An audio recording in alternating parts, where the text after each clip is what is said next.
كتب لي أحد التائبين قصة توبته ورجوعه إلى الله بعد ضياع ومعاناة استمرت سنوات. قال في سطوره وفي رسالته: لا أدري كيف أبدأ وكيف أعبر لك عن قصة الرجوع. أنا شاب أبلغ اليوم من العمر 26 عاما. أنا أكبر إخوتي وأسرتي فقيرة جدا. أما أصحابي فلا يصلون ولا يصومون. حياتنا بكل صراحة سهر وخمر ومخدرات.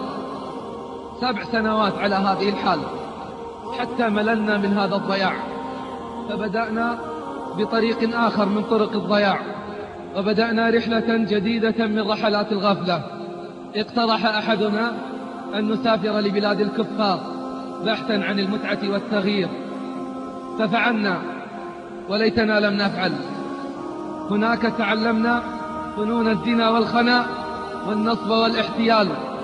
كنا نمكث في سفراتنا أشهرا طوال، فإذا نفدت أموالنا اتصلنا على أهلنا ونحن في سكر شديد، نطلب منهم أن يمدوننا بالمال حتى نستطيع الرجوع، فإذا وصل المال مددنا فترة البقاء. وهكذا في كل مرة كان أحدنا يتصل على أهله للكذب والاحتيال. في مرة من المرات استأجرنا سيارة وذهبنا إلى أحد نوادي الضياع، حيث الخمر والموسيقى والرقص كالأنعام، بل حياة الأنعام أفضل من هذه الحياة. بينما نحن جلوس نتبادل الحديث ونتبادل كؤوس الخمر، إذ قال أحد أصحابنا: سوف أذهب إلى مكان قريب وأرجع إليكم بسرعة. فذهب وكان في حالة سكر شديد. مضت الساعات ولم يرجع، فخرجنا نبحث عنه، وبعد بحث وجدناه وقد سقط وهوى بسيارته من مكان مرتفع ومات على أشنع حال. بكينا وحزنا على موته، ورجعنا إلى ديارنا محملين بالأحزان. فما مضى شهران حتى عدنا إلى ما كنا عليه. يا الله، كم هي قاسية قلوبنا. لم أكن أملك مالا ولا دخلا شهريا، بل كنت أنصب وأحتال، وتحمل أهلي بسبب ذلك ديونا كثيرة، بل كنت أقترض وأتحمل مصاريف السفر مع الأصحاب وأتحملها عنهم، مع أنهم كانوا أكثر مني مالا وأحسن حالا. وكنت أظن أن هذا من الكرم والجود على الأصحاب والخلان. تراكمت الديون علي وساءت الأحوال، وبدأ يتخلى عني الأصحاب.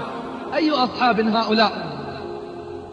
أصبحوا يسافرون ولا يخبروني بسفرهم، وأنا الذي تحملت الديون من أجلهم. اكتشفت حينها أنهم أصحاب مصلحة وضياع. قلت أنا اكتشاف متأخر، اكتشاف متأخر.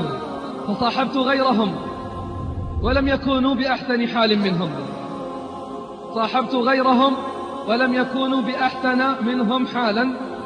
جمعت أموالا وسافرت أنا وإياهم مع ابن عم لي مع مجموعة من الأصحاب إلى بلد آسيوي مشهور بالمجون وفساد الأخلاق. بعد يومين من وصولنا قال ابن عمي أنه سوف يرجع، فلما سألته عن السبب قال: لقد رأيت في المنام أن الناس في هذه البلاد يحترقون. رأيت في المنام أن الناس في هذه البلاد يحترقون وقد اشتعلت بهم النيران، وأتاني رجل شديد البياض قال: ارجع قبل أن تحترق معهم، ارجع قبل أن تحترق معهم. فرجع ابن عمي ورجعت معه، فمكثت في البيت بلا مال وبلا أصحاب، وأصابني من الهم والحزن والضيق ما الله به عليم. في يوم من الأيام حانت ساعة الانتقال. في يوم من الأيام جاءتني أمي باكية وكلمتني وقالت: لماذا لا تصلي؟ لماذا لا ترجع إلى الله؟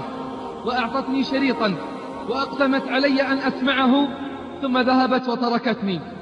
فبدأت أسمع الشريط فأحسست أني أنا المخاطب.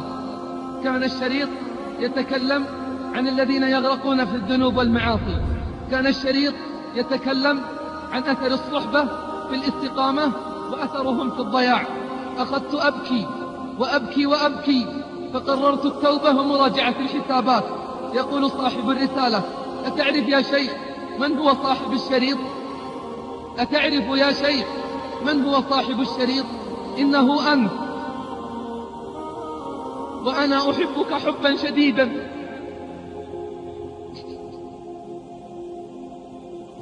وأنا أحبك حبا شديدا.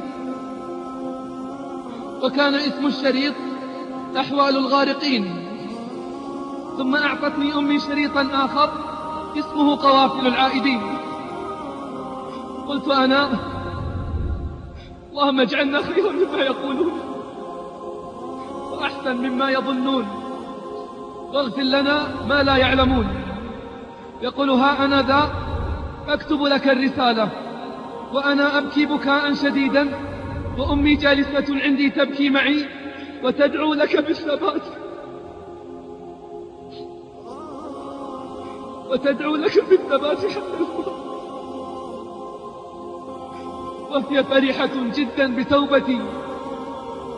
يا شيخ، إن قصتي أكبر وأعظم من هذا، ولكني ذكرتها لك باختصار. أما من أخباري الجديدة منذ أن بدأت الحياة الجديدة، حياة التوبة والاستقامة، فأنا أنتقل من خير إلى خير ومن نور إلى نور. لقد حصلت على وظيفة وأنا الذي كنت عاطلا لسنوات، بل لست أملك شهادة كما يملك الغير، ولكنه فضل الله يؤتيه من يشاء. وأزيدك خبرا من الأخبار ستفرح لي عندما أخبرك به. فزيادة على وظيفتي، أنا الآن مؤذن في بيت من بيوت الله. أنا الآن مؤذن في بيت من بيوت الله، أصدح بالأذان وأردد في اليوم مرات ومرات: الله أكبر ولا إله إلا الله. فادعوا لي بالثبات، وإني والله لأدعو لأصحاب الماضي بالهداية والصلاح، وأتمنى أن يعتبر بقصتي أولو الأبصار